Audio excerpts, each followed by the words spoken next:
listening to the Hidden Killers podcast with Tony Brueski, featuring former federal prosecutor and president of West Coast Trial Lawyers, Neama Rahmani. The trial of Chad Daybell coming up early next year. Lots of starting to wonder how that's all going to end up going down, considering we had round one in 2023 with Vallow Daybell. One of the interesting things that is new with the Chad Daybell case is the fact that Chad is saying, I actually want cameras. I know Lori didn't. I know the prosecution doesn't, but I want cameras in my courtroom.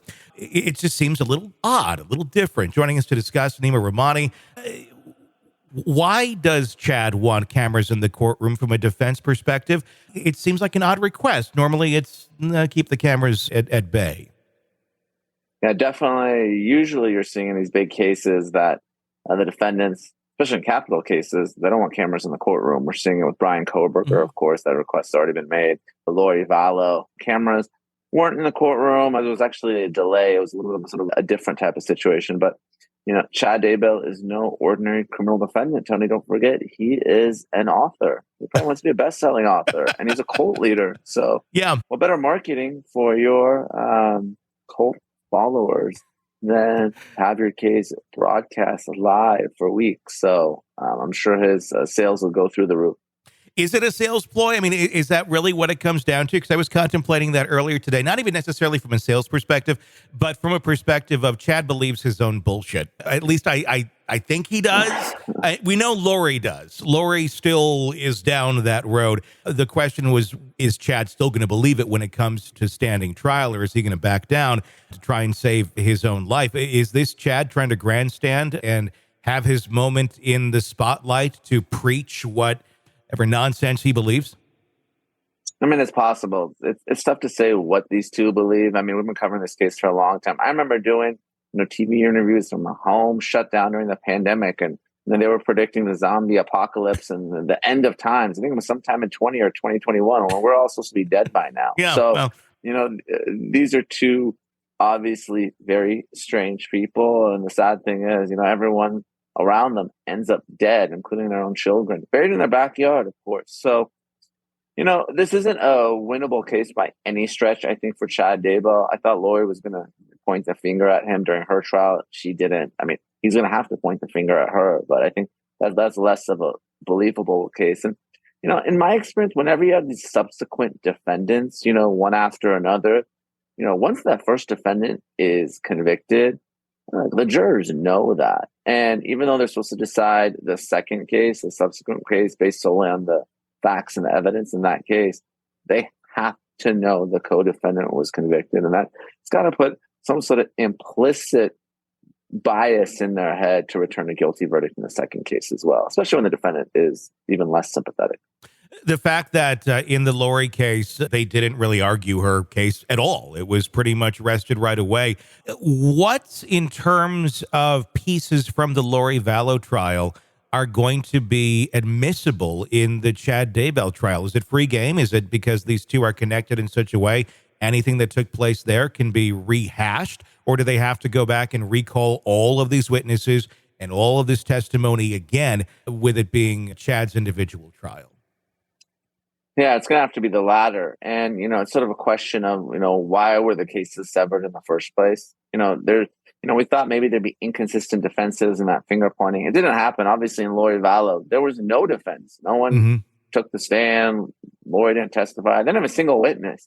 So that was a pretty quick guilty verdict. But of course, Chad Daybell's lawyers, they have the right to cross-examine all those same witnesses. So expect to see more of the same. It's going to be really a rinse and repeat of that case. And I don't really know what Chad is possibly going to say or do to be able to convince even one juror to acquit. I don't think it's going to happen, but we'll be able to hear the case and the gruesome details once again, unfortunately, Tony. That was the question is, though, is he going to get the death penalty? Well, yeah, at this point, are his attorneys sitting there? I mean, if you're to, just speculate on this, are they sitting there trying to figure out how to win this for Chad, when it seems almost impossible probably to win this? Or is the goal at this point simply spare his life and we're going to try and do whatever we can to get there? I think it's really saving his life. I think if you save Chad Daybell's life, that's a huge win for the defense here. Really, it's not guilty. I mean, look, the kids are missing. They're frolicking in Hawaii. You know, when they're searching the backyard, Chad Daybell takes off. There's so many damaging, text messages. And, some of the stuff will be unique. I think if you're going to the Lori Vallow case, it was really her son and his testimony and the phone calls. I mean, it's like, Mom, what have you done to my brother and sister? I mean, you're so powerful.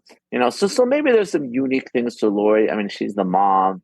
She's supposed to take care of her kids. But, I think most of the evidence will be the same. I think, there are some folks who thought that maybe Lori was under some Chad spell or, was manipulated by him. Again, I don't see anyone being sympathetic for Chad Daybell. I don't know what kind of possible mitigation case they're going to put on.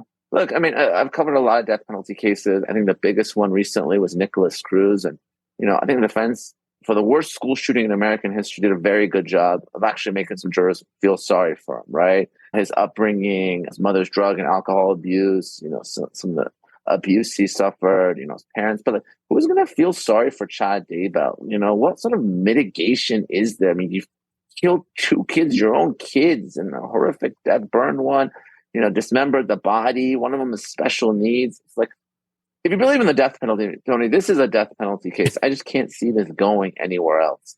I can't, for the life of me, try to think about what the defense is going to be on Chad Daybell. Obviously, with Lori, they threw their hands up and said, we have nothing. Are they in the same place here with Chad, or do you think we're actually going to see some sort of attempted defense for Chad in this?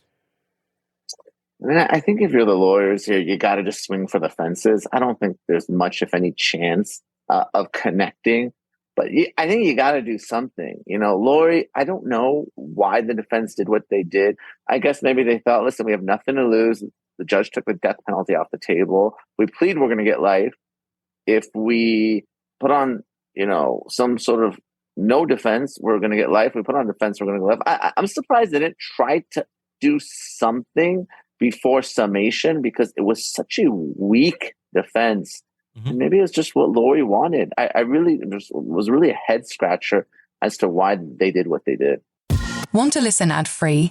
Want advanced access to all of our interviews before anyone else? Become a True Crime Today Premium Plus subscriber on Apple Podcasts. You get every episode commercial-free. So you can binge on true crime until you can binge no more. Search True Crime Today Premium Plus on Apple Podcasts now, or go to our podcast page and sign up now. More of the Hidden Killers podcast next.